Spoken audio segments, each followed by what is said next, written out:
Hello students. तो आज हम करने वाले हैं हाइड्रोकार्बन्स पार्ट। हाइड्रोकार्बन्स। तो हमने चैप्टर नंबर 4 स्टार्ट किया हुआ है कार्बन एंड इट्स कंपाउंड के अंदर स्टूडेंट्स। तो अब हम इसमें आगे डिस्कस करने वाले हैं हाइड्रोकार्बन्स। ये सारे फंक्शनल ग्रुप को अब हम डिस्कस करेंगे। तो number first functional group is hydrocarbon. तो स्टूडेंट्स हाइड्रोकार्बन नाम से समझ आ रहे हैं वो वाले कंपाउंड्स जो किससे बने होंगे। They are formed by carbon and hydrogen. ठीक है, कार्बन और हाइड्रोजन से बनने वाले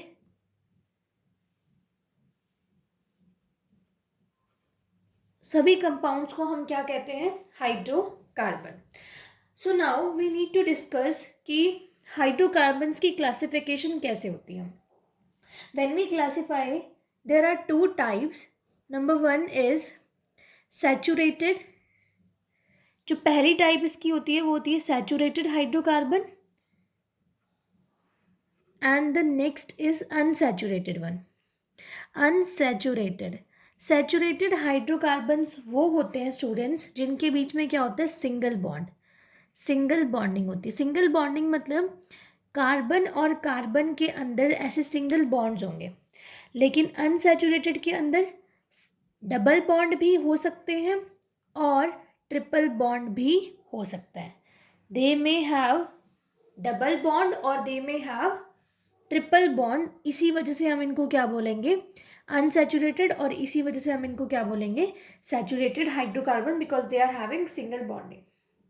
ठीक है स्टूडेंट्स, अगर सैचुरेटेड का पढ़ना है तो इसमें हमें पूरा ग्रुप पढ़ना है एल्केन्स का।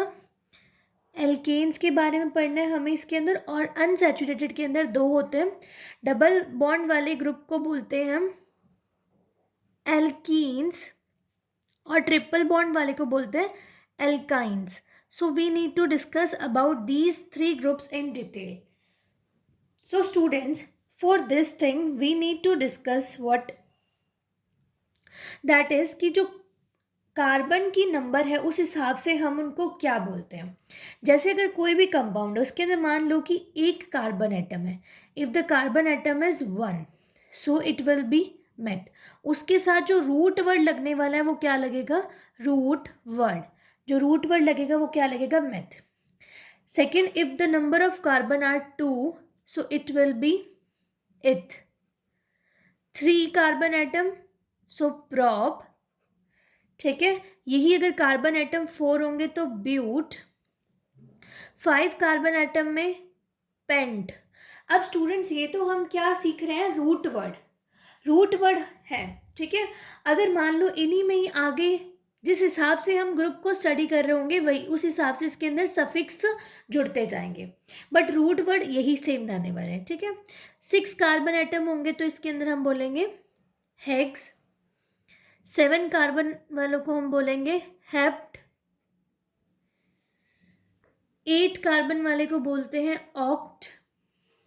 9 कार्बन वाली चेन को बोलते हैं नॉन एंड 10 कार्बन वाली चेन को बोलते हैं डेक। ठीक है students, so this is the proper naming of carbon for the case of root word. Root word के अंदर हम उनको क्या बोलेंगे ये हमने लिख लिए। अब स्टूडेंट्स सैचुरेटेड कार्बन वो होते हैं जिनके अंदर क्या होती है, सिंगल बॉन्डिंग, एंड अनसैचुरेटेड वो होते हैं जिनके अंदर क्या होती है, डबल या triple bond. And double bond वाले को बोलते हैं एल्कीन्स, ट्रिपल बॉन्ड वाले को बोलते हैं एल्काइंस। सिंगल बॉन्डिंग जिसके अंदर होती है कार्बन कार्बन के बीच में, उनको बोलते हैं एल्कीन्स। ठीक है, यहाँ पे मेनली आपको 1 से लेकर 10 तक पढ़ना है सभी ग्रुप्स के अंदर।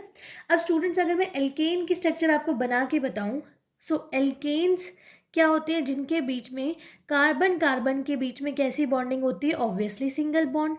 ठीक है, तो इनका जनरल फार्मूला बताइए क्या होगा। जनरल फार्मूला जिनसे हमें सारे कंपाउंड बनाने हैं, तो जनरल फार्मूला किसका, एल्केन्स का।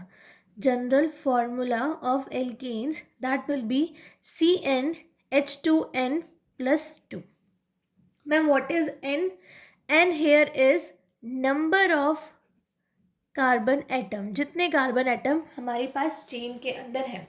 So starting with the 1 carbon atom, अगर देखिए एक कार्बन एटम होता है चेन के अंदर तो उसको क्या बोलते हैं, मेथ बोलते हैं। ठीक है, तो अगर मान लो एक कार्बन एटम है, इसके अंदर चेन में। सो हम उसकी नेमिंग कैसे करेंगे for case of alkane. Alkane में क्या है स्टूडेंट्स, यहाँ पे कार्बन की 4 हैंड्स फ्री होते हैं, यहाँ पे हाइड्रोजन लगता जाएगा चारों तरफ, ठीक है। सो यहाँ पे क्या हो जाएगा, एल्केन में इसका रूट वर्ड तो मेथ है ही, ठीक है। इसमें जो सफिक्स है वो क्या जुड़ता है, एन, तो क्या बन जाएगा, मेथ एन। मेथ मीन्स एक कार्बन और एन मीन्स सबके बीच में सिंगल बॉन्ड है। अगर इसका जनरल फार्मूला में चेक करें हम इसकी वैल्यू रख के, तो देखिए कितने कार्बन है, 1, H में 2 रखना, 2 के साथ भी 1 क्योंकि एक ही कार्बन हमने यूज़ किया है, +2, तो C1H2 + 2 कितना हो जाएगा, 4।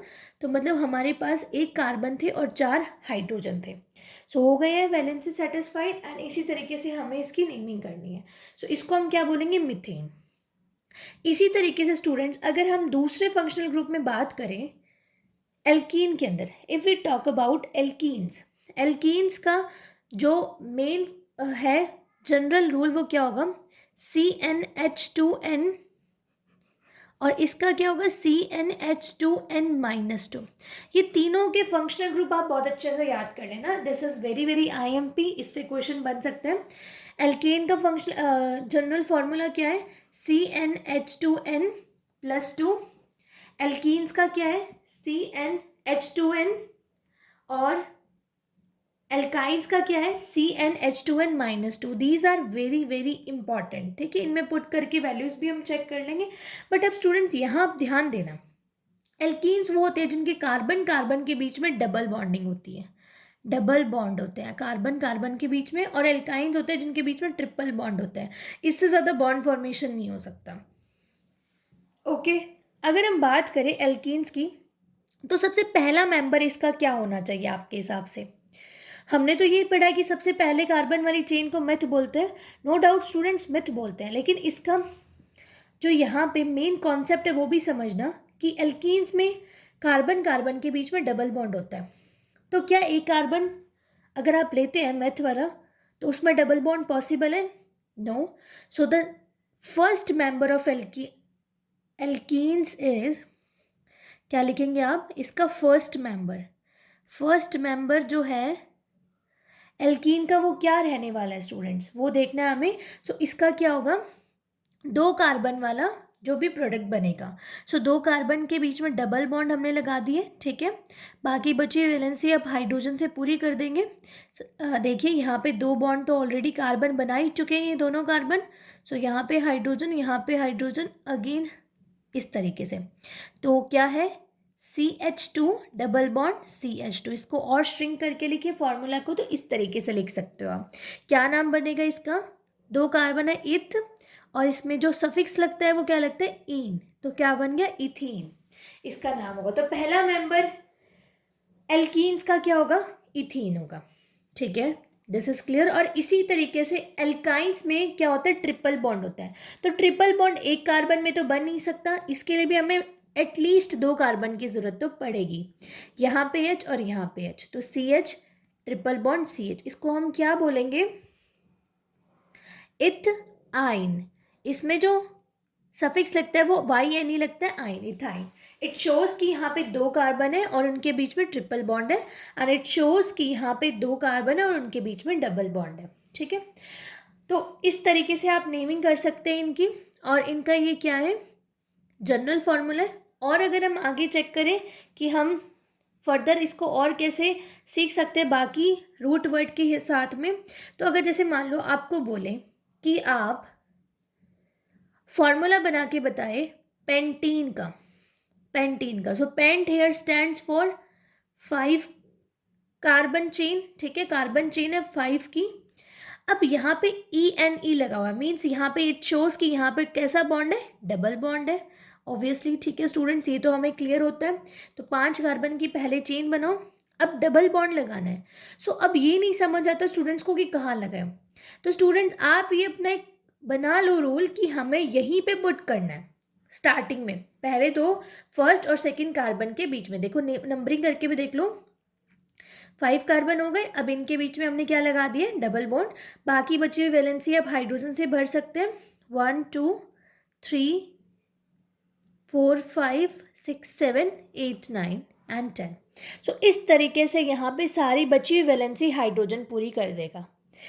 और अगर आपको ये चेक करना है कि आपका जो फॉर्मूला बना है वो सही है या गलत है, सो उसके अकॉर्डिंग आप उनका जनरल फार्मूला आपको याद होगा, उसमें पुट करके चेक कर सकते हो।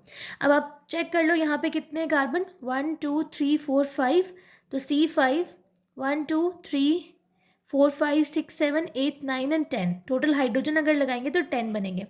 एंड एल्कीन्स के अंदर कितने होते हैं, जनरल फार्मूला एल्कीन का CnH2n, अगर N5 है तो हाइड्रोजन कितने होने चाहिए, 10, इट मीन्स ये आपका सही बनेगा।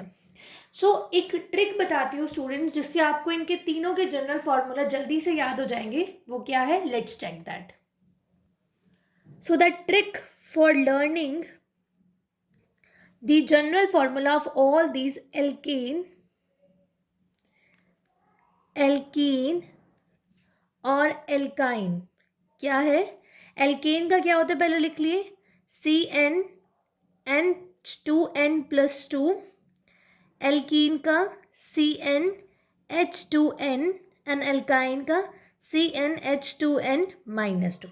अगर आपको कभी भी फॉर्मूले में ये लगे कि जो कार्बन है उससे हाइड्रोजन डबल भी है और उससे 2 ज़्यादा है, इसका मतलब एल्केन हो जाएगा। लाइक फॉर एग्जाम्पल, मैंने एग्जाम्पल लिया C3H8, तो C3H8 किसका एग्जाम्पल है, this is a example of propane, इसको हम बोलते हैं प्रॉप एन, मतलब 3 कार्बन वाले को हम प्रॉप बोलते हैं। अगर उसमें सब में सिंगल बॉन्ड होगा तो एन प्रोपेन होगा। इसमें आप चेक कर सकते हैं इसकी बना के, 3 कार्बन, तीनों में सिंगल बॉन्ड, बाकी बची हुई वैलेंसी हाइड्रोजन पूरी कर देंगे। सो हाइड्रोजन कितने लगेंगे टोटल, 8। सो यहाँ पे इसकी स्ट्रक्चर हो गई प्रोपेन की। तो हमें कैसे चेक किया कि ये प्रोपेन की स्ट्रक्चर है, सी कितने, 3, 3 2 जा 6, 6 + 2 8, तो ये हो गया यहाँ पे कंप्लीट। अगर कभी भी डबल से 2 ज़्यादा है हाइड्रोजन कार्बन के तो वो एल्केन हो जाएगा। एंड इफ़ आपको अगर कभी फॉर्मूले में ये दिखे कि कार्बन से डायरेक्टली हाइड्रोजन डबल हो रहे हैं, that means the present structure will be alkene. Like if we talk about C3H6, ये किसकी स्ट्रक्चर है, ऑब्वियसली प्रोपीन की स्ट्रक्चर। प्रोपीन का बना सकते हैं 3 कार्बन की चेन, एंड स्टार्टिंग में हम डबल बॉन्ड लगा देंगे, बाकी बची वैलेंसी कौन फुलफिल करेगा, hydrogen. So the formed structure is of propene. तो कितने हाइड्रोजन है यहाँ पे, here there is total 6 hydrogen and 3 carbon, so this is propene, just double हो रहे हैं hydrogen. if sometime you face कि जो कार्बन है वो, जैसे मान लो कार्बन यहाँ पे 3 रखे हैं आपने, ओके, एंड यहाँ पे डबल से 2 कम हो रहे हैं, 3 का डबल 6, 6 - 2 4, तो ये किसकी स्ट्रक्चर हो जाएगी, प्रॉप आइन की स्ट्रक्चर, प्रॉप आइन। इट स्टैंड्स हेयर कि यहाँ पे 3 कार्बन है एंड उनके बीच में ट्रिपल बॉन्ड है। स्ट्रक्चर कैसे बनेगी, 3 कार्बन की चेन, स्टार्टिंग में ट्रिपल बॉन्ड लगा देंगे, यहाँ पे H और यहाँ पे 3 हाइड्रोजन। बस आप ये ध्यान रखना कि एक स्पीशी जो कार्बन की है वो कितने बॉन्ड फॉर्मेशन कर सकती है, 4। तो आप मेक श्योर वहाँ पे जितने बॉन्ड फॉर्मेशन हो चुके कार्बन कार्बन के बीच में, उसके बाद बचे हुए सिर्फ हाइड्रोजन लगाएंगे, ठीक है। तो क्या हो जाएगा, CH3 C triple bond CH, इसका नाम है प्रोपाइन, और यहाँ पे क्या हो रहे हैं, -2 हो रहे हैं। So in this way you can check how you will have to make the formula of alkene, alkene और alkyne, and आप given structure से ये भी check कर पाएंगे कि जो structure दे रखी है वो किसकी है। So I hope that by watching this video it is clear to you how to name the hydrocarbon and learn their general formula, and in the next video we'll be learning how to give the IUPAC name to these particular compounds in detail.